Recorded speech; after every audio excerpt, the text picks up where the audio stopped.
bisita lang kay Juan, kay Senator JB. Opo. Mukhang ano, no? Yung office ni Senator JB yata ang gagamitin.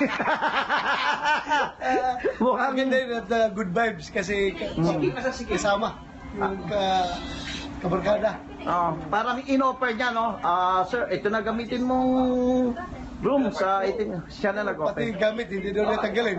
So, wala na kong gasto. Hindi na niya iiwanan yung mga gamit niya doon. Yun na.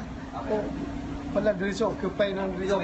May in-advise ba sa inyo, Senator JB? Bilang, wala naman, para magagawin natin sa 18th Congress. Pero naman po. Wala naman. Yun lang tungkol sa opisina. Opo. Eh di, confirm na yung gagamitin yung opisina, yung office ni Senator JB. Depende kung ano bang prosesyo dito sa pag-apply. Pwede ba yung gano'n na arrangement? Pwede po Pwede yun. ba? Or kailangan pang approval ng mga Wala po. hari-hari doon sa taas?